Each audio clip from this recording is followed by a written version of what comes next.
Joining me right now is the Delhi Don, Jason Solomon, the captain of the Delhi Heroes. Guys, what's up? What's going on, man? I'm good. Thanks for having me on the show, man. I really appreciate it. Let's get right into it. You got injured. You're out for the season. Can you break that down for Yes. me? Yes, I had so after my first fight, I had a 2-week break before my next fight, and I was supposed to fight this guy from Brazil. They put him in last minute, and so I was like, you know what? I don't want to fight a crazy international, like high-level Brazilian jiu-jitsu fighter with no training. So I said 2 weeks. Let me maximize this 2 weeks of training. Hopped on a plane, flew back to Phuket, went to AKA Thailand this time. And as I was riding to the beach one day, just to do a little bit of like a run on the beach and some meditation and some yoga after the long day of training, on the way to the beach, this guy wiped out right in front of me for no fucking reason whatsoever. I mean, I don't know what the fuck happened, man. He just wiped out for no reason. And I had to slam on the brakes, and I braked too hard. The rear wheel skidded underneath me. I kind of lost control. The bike fell out from underneath me. Long story short, I got about 10 stitches in the bottom of my foot, and the stitches are actually keeping the sole of my foot attached to the bone or to the lower half of the skin on my foot. So it's kind of nasty. I'll show you guys. That's what my foot looks like right there. It's not really broken. It's not broken. It's a flesh wound. It's a flesh wound.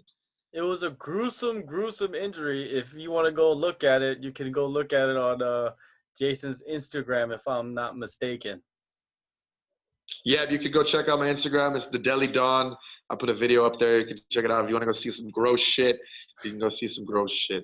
I got some cool shit on there too. If you want to go check me out, that'd be nice. Thank you. I appreciate the support.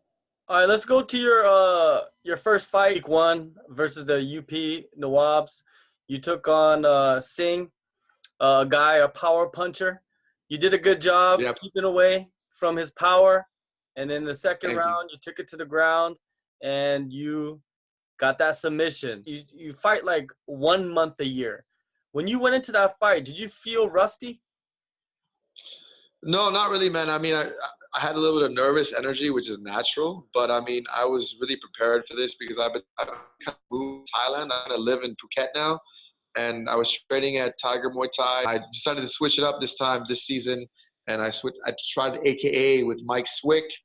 And so I kind of live at the mecca of MMA fighters in Asia, and we're training almost every day, sparring almost every day, rolling almost every day.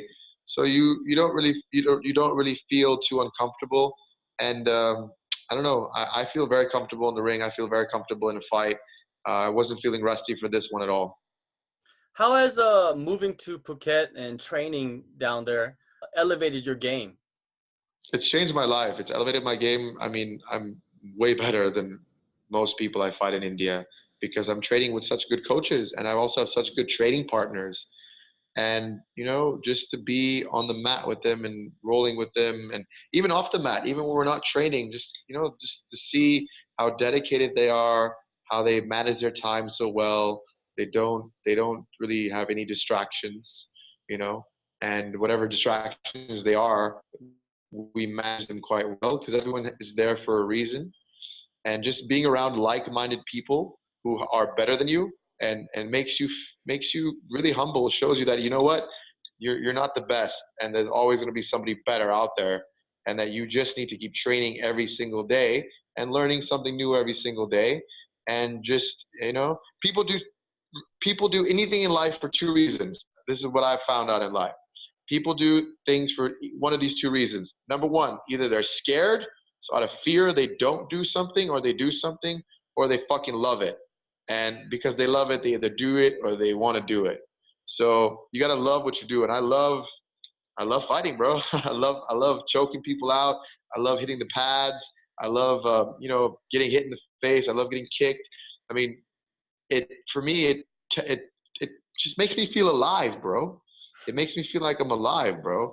The pain makes me feel immortal, and giving the pain also makes me feel immortal because I'm like, I don't know. It's weird. I just love to fight, dude. A lot of big names go down to Phuket to train. Have you ever been on the mats and was starstruck by anybody? So I never really got a chance to roll or fight with anybody, or spar with anybody that was super famous or super like like super well known. I just got to take a chance to take a picture with them or like a selfie or whatever. But I mean, yeah, there's so many good guys out there, bro. I mean, everyone out there for me was better than me, and I really don't get starstruck because they're a celebrity. I kind of get like awe and like the skill. I'm like, damn, how'd you do that? If someone like pulls a six submission on me, or I'm like, dude, whoa. I mean, I'll tap. Of course, I'll tap, and I'm like, yo, bro, that was fucking dope. Can you after class show me how you did that, or like talk me through how you got there, or like I'm at all with the level of skill out there, and I'm also at all with the level of like friendliness and camaraderie that you have with people there, because it's like no one's really trying to hide their secrets. They're all trying to teach and show you how to be better and help you be better. And that's actually what I'm in awe of when I go to Thailand. Yeah, that's kind of, I think a lot of people would be surprised with that because they know you as a person that is kind of very expressive, likes to boast, but you just mentioned that, when you're on the mats, you will ask somebody to show you a submission that they pulled up on you. You're not afraid to say you tap to a submission. Look, man, it's very simple. There's a business, okay? Like when I'm on TV, when I'm fighting in front of like hundreds of thousands of people, what is televised, or even if it's thousands of people or hundreds of people, whatever the fuck you want to say, right? If I'm fighting to a crowd of people, I'm going to put on a show for those people. I want those people to remember me.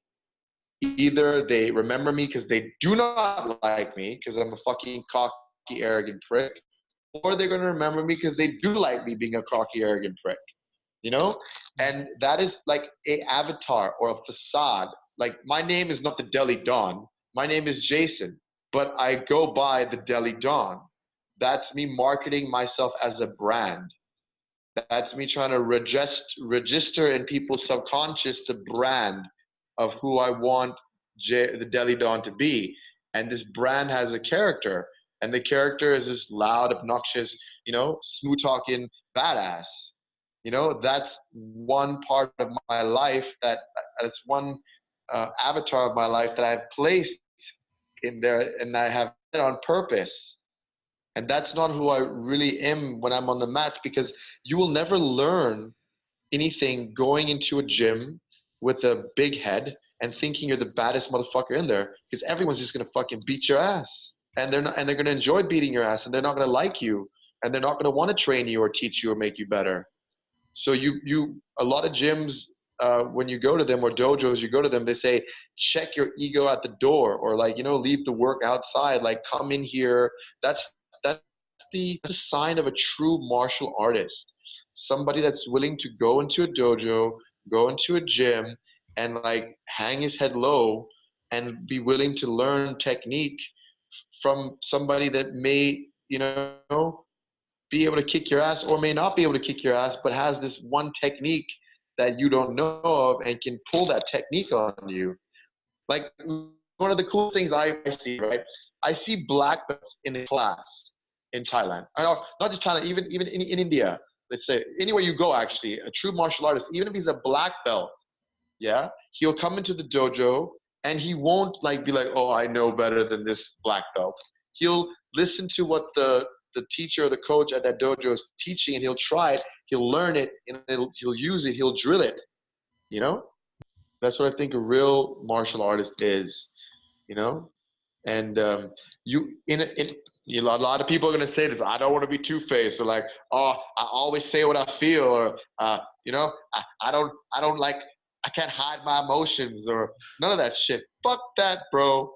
Everyone is at some point in time got a fucking mask on, whether you're trying to meet a girlfriend, close a business deal, get more money from your sponsor. You have to put on this role, or you have to put on these faces, to get what you want in life. And the sooner you realize that being able to play multiple roles and being able to have multiple personalities is not a fucking sign of mental, like, stupidity or like mental disease. These multiple personalities you have for a reason, because I can't talk to you the same way I could talk to like a 65-year-old or a 5-year-old, or I can't talk to you the way I talk to someone from India versus someone I talk to someone from Canada. They all got different ways of approaching them and speaking to them. Now, the Delhi Dawn, you started your career in the Super Fight League. You fought every fight for the promotion. The Delhi Dawn, the persona has been developed throughout those years. If you could look, Exactly. when you look back, what is the most valuable moment that you've had, throughout these years? 9 seconds, bro. 9 seconds changed my life, dude. 9 seconds, bro. Everybody, I guess that's my claim to fame. I'm the cocky MMA fighter that got knocked out in 9 seconds. And that 9 seconds changed my life. But the thing is, I when you would, look at your record, that's the only loss on your record. You're 8-1, 8 wins, 8 finishes, most of them in the first round. Nobody can take that away from you. That one loss, everybody gets caught. Look, man, everything happens for a reason. Yeah, I guess you could say it was blown out of proportion, but you could also say, damn, I got knocked the fuck out. And it's pretty fucking funny because I walk out all fucking cool and shit, and I get knocked out like cold, bro. So I watch my video and I laugh. I look at that shit like, that shit is fucking funny. That shit is fucking hilarious. Share that shit, like that shit. And people all around the world know me because of that. So I love it. I mean, I would not go back and like change anything. I think it was a good thing. I think I needed to get knocked out. It made me a better fighter. I guess if I didn't get knocked out, a lot of shit wouldn't happen. They say everything happens for a reason, and I'm a firm believer of that. I want to look at like every negative has a positive. So even with my foot right now, even though I injured my foot like days after my first fight, like midweek through the season, midway through the season, I can't fight anymore. I'm not in Bombay with my team anymore. A lot of things have not gone my way, but I'm home here, thinking about the future and how I'm going to come back next season and like all kinds of things and like trying to find a reason why this happened, trying to find a positive from it. So I look at my failure as my failure as my biggest lesson. So you asked me what was the biggest thing I learned or the biggest thing I would take away. It was that 9 seconds, bro. Your mom and your brother are your biggest fans. My Um, dad too. your My dad dad too, of up as course. well. Your whole family. Yeah. They're Not there. family, I'd say Yeah, that. your Family, family yeah. is there. They support you through thick and thin. They're screaming the Yeah, that's loudest. true. Yeah, And that's true. how does it how does it feel to have that support, behind you when you're pursuing something that most people fail at? So it feels really good, man. I'm not gonna lie, it feels amazing. It wasn't always like this. Initially, my parents were against it. My dad still is kind of negative towards it. Even my mom is still negative towards it. But um, they obviously they care about me. They don't want me to get hurt, and they keep worrying about me getting older and older. And like, this is a young man's sport. Blah blah blah blah. I guess that support feels really good. I'm not gonna lie, it's amazing to have the family support, and I'm so blessed that I have that support. And I just feel grateful. I feel grateful, and I wasn't always the proud fighter superstar of my family. I have a bit of a dark past with with the cops and jail and like stupid shit. And I wasn't always like this role model, if you want to call it, for people. I wasn't always inspiring. I had a little bit of a dark past, and for my parents to stick with me through that and help me get through that, I'm so grateful. And I think that fighting or mixed martial arts was actually a way for me to get away from that dark past, and it did kind of save me in a way. And there's a lot of guys, a lot of really good fighters who don't come from really good backgrounds and they kind of struggle their whole life. And fighting is a way for them, to get out of the hood and get out of that struggle. Me, I'm the complete opposite, man. I didn't come from a bad neighborhood. I didn't come from like bad school. I'm not uneducated. I come from a well-off family. I've come from education.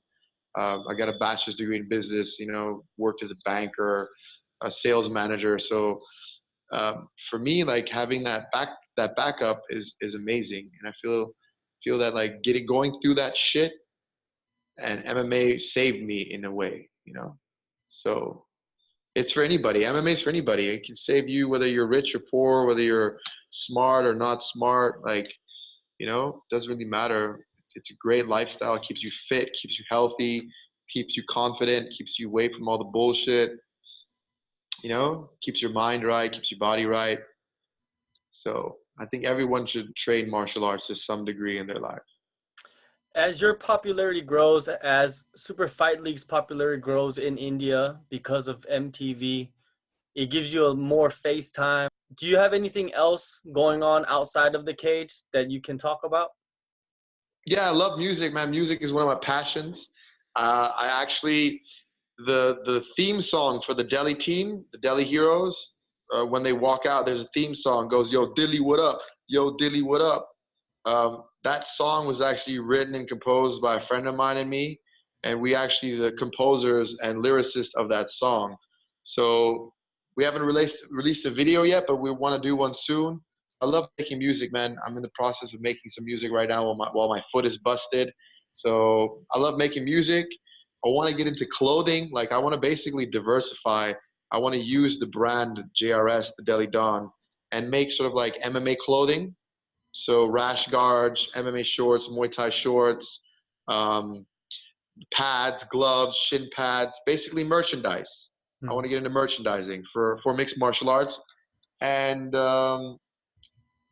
also I would like to get into like accessory for like men, like, you know, watches, sunglasses, maybe even like a luxury clothing line, because I love clothes, I love style, I love fashion.